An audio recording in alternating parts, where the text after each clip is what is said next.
పాకిస్తాన్‌కి ఏం చేయాలో కూడా అర్థం కావడం లేదు. ఎయిర్ డిఫెన్స్ కూడా అంతంత మాత్రంగానే ఉంది. డిఫెన్స్ బడ్జెటా అది కూడా తక్కువే. అష్టదిగ్బంధనంలో ఉంది ఇప్పుడు పాకిస్తాన్. ఇప్పుడు మ్యాప్‌లో క్లియర్‌గా ఎక్స్‌ప్లెయిన్ చేస్తాను చూడండి.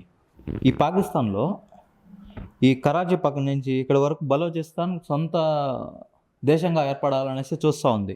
ఆల్రెడీ అటాక్స్ కూడా స్టార్ట్ చేశారు పాకిస్తాన్ మీద. అంటే ఇప్పుడు ఇండియాతో యుద్ధం చేస్తుంది కాబట్టి, అంటే ఆ ప్రయత్నం చేస్తుంది కాబట్టి ఇది కరెక్ట్ టైం అనుకున్నారు. అందుకని వీళ్ళు అటాక్ చేస్తూ ఉన్నారు. సో ఇది చాలా పెద్ద దెబ్బ పాకిస్తాన్‌కి.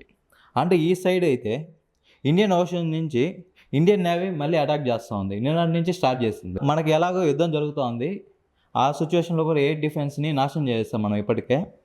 ఆ తర్వాత ఇక్కడ ఈ సైడ్ చూస్తే ఆఫ్ఘనిస్తాన్ ఉంది.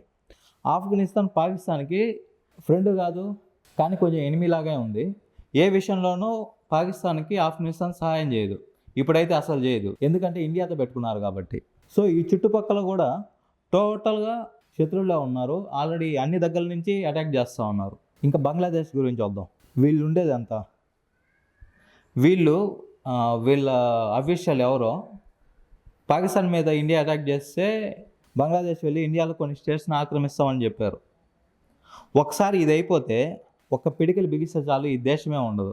వీళ్ళు మనకు వార్నింగ్ ఇచ్చారు. వీళ్ళకి కూడా అంత సీన్ లేదు.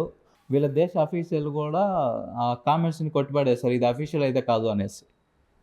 సో పాకిస్తాన్ అయితే ఒంటరి. ఇప్పుడు వాళ్ళ తప్పు అయిపోయింది అనేసి వెనక్కి తగ్గితే వాళ్ళకే మంచిది. అది వాళ్ళకు కూడా తెలుసు. కానీ వాళ్ళ ప్రజల ముందు ఏం చేయాలో తెలియకుండా ఇప్పుడు ఆ స్టేజ్లో ఆగిపోయారు వాళ్ళు. అయితే చూద్దాం ఏమవుతుందో.